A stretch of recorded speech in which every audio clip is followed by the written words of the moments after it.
Imagine waking up each day knowing that your money is out there, working for you, growing, and building a secure future. Sounds like a dream, right? But what if it could be your reality?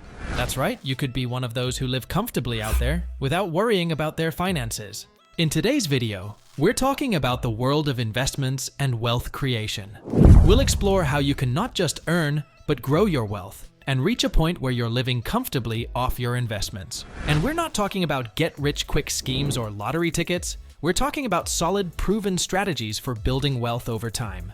Before we get started, if you're new here, make sure you subscribe and hit that bell icon so you don't miss out on our next videos. Let's start by busting a misconception of wealth. Many people equate wealth with being rich, but there's a difference. Being rich means having a high income. You might have a good job that pays well, but if you lose that job, the high income stops. On the other hand, being wealthy? That means having money that works for you, even when you're not working. It's about assets and how those assets can generate income. Wealth is basically what you accumulate, not what you spend. It's like the total value of your assets minus your liabilities. Now, assets could be anything from your savings and investments to real estate and businesses. And liabilities are what you owe, like loans and debts. When your assets generate enough income to cover your expenses, that's when you've achieved financial freedom. That's what being wealthy truly means. Now, this becomes so much more important as wealth gives you options. Mainly, it provides security and allows you to live life on your own terms.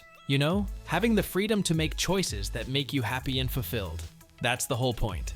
Next comes the question, how do you become wealthy? Well, it starts with a simple mindset shift. You need to start thinking like a wealthy person. And that's where financial education becomes so important. Financial education is the cornerstone of wealth creation. It tells you how money works, how to make, manage, save, and invest money. It's about understanding the financial markets, interest rates, and the economy. Because let's be real, we live in a world that's driven by money. We use money every day. We make money decisions every day. But how many of us really understand money? How many of us have been taught how to manage money effectively? Without financial education, we're like a ship without a compass.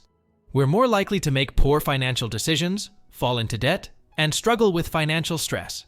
But with financial education, we're empowered. We're in control.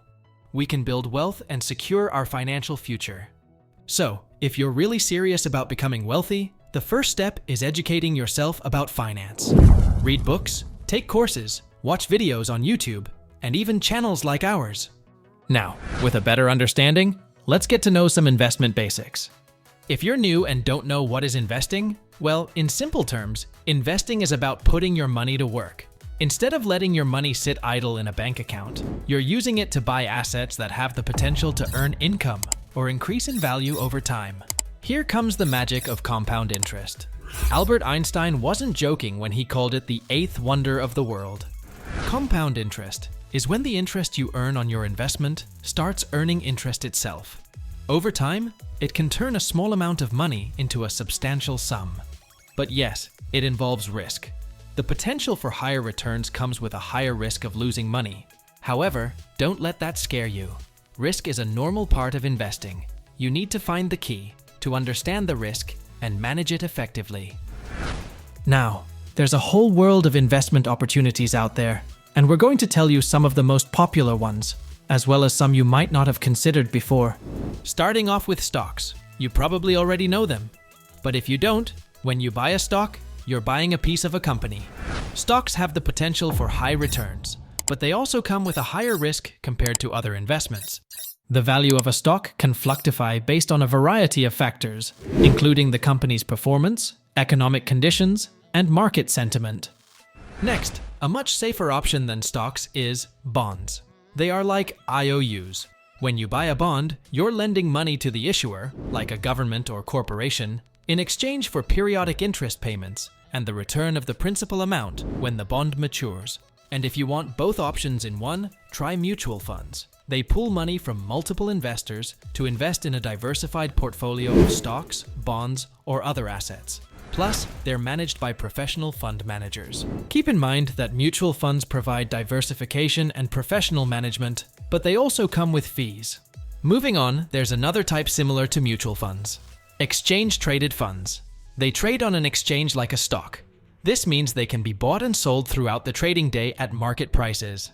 ETFs also offer diversification and are usually more cost-effective than mutual funds. Next up is real estate, a traditional and oldest method that involves buying properties for rental income or capital appreciation. Real estate can provide a steady income stream and potential tax benefits, but it also requires significant time and money to manage. How can we forget about cryptocurrencies? You know, digital money, like Bitcoin and Ethereum, has gained popularity in recent years. They offer the potential for high returns, but they're also highly volatile and risky. There are some more types of investment that you might not know, like peer-to-peer, P2P lending, for one. P2P lending platforms connect borrowers with investors willing to lend them money. As an investor, you can earn interest income, but you're also taking on the risk that the borrower might default on the loan. Another one is robo-advisors. They use algorithms to manage your investment portfolio. They're a low-cost alternative to traditional financial advisors, making them a good option for beginner investors or those with smaller portfolios. So if you're just starting out, this might be the best option for you. Now, if you want to hedge against inflation, try investing in commodities, which include physical assets like gold, oil, and agricultural products.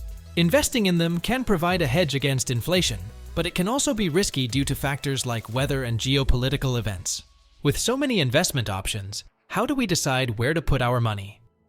Up next, we'll discuss how to create an effective investment strategy. Think of an investment strategy as a roadmap for your financial journey. It's a plan that guides your investment decisions based on your financial goals, risk tolerance, and investment horizon. It's not a one-size-fits-all approach, but rather a personalized plan that aligns with your unique financial situation and objectives. And it doesn't have to be complicated. It starts with setting clear financial goals. This is a must. Ask yourself, are you investing for retirement, to buy a house, or to fund your child's education? Your goals will determine your investment horizon and how much risk you can afford to take. Next, assess your risk tolerance. This is a measure of how much risk you're willing to take on in exchange for potential returns.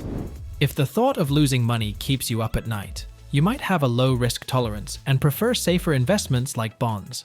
But if you're comfortable taking on more risk for the chance of higher returns, you might lean towards riskier investments like stocks. One of the best investment strategies is diversification, which we've discussed about in many videos. It's the practice of spreading your investments across different asset classes to reduce risk. While doing this, make sure your investment strategy must have a plan for regular portfolio review and rebalancing. Why? Well, this ensures your portfolio stays aligned with your investment goals and risk tolerance over time. Moving on, let's get to the dream. I mean, living off your investments. To reach a point where your investments are generating enough income that you don't have to work anymore. Living off your investments means your investments are generating enough income to cover your living expenses. It could be through dividends from stocks, interest from bonds, rent from real estate, or any other type of investment income. The key is that this income is passive. You're not trading your time for money, your money is working for you. To get to this point, you need to start with building a substantial investment portfolio. This requires consistent investing over a long period of time, making regular investments, taking advantage of compound interest, and staying patient. Diversification, as we mentioned earlier, plays a crucial role here. By spreading your investments across different types of assets, you can create multiple streams of income. This not only reduces risk, but also provides a more stable income. Once you've built a substantial portfolio, the next step is to create a withdrawal strategy. This is a plan for how you'll withdraw money from your investments to cover your living expenses. This needs to be done carefully to ensure you don't deplete your portfolio too quickly. A common strategy is the 4% rule, which suggests withdrawing 4% of your portfolio in the first year of retirement, and then adjusting that amount for inflation each year. However, this is just a guideline, and we know this might not work for everyone. So, create a withdrawal strategy that fits your personal situation. Lastly, remember that living off your investments doesn't mean you stop investing. Reinvesting a portion of your investment income can help grow your portfolio and ensure it lasts longer. Well, that's it for today. We've covered a lot today, from understanding wealth to creating an investment strategy, and finally living off your investments. If you enjoyed the info in this video, we'd love to hear from you. What's your biggest takeaway from this video? Have any personal experience you'd like to share? Or any questions or topics you'd like us to cover in future videos? Drop your comments below. And before you go, don't forget to check out our video on the rules of money you need to master to become wealthy. Make sure you hit that subscribe button and press the bell icon. Thanks for watching.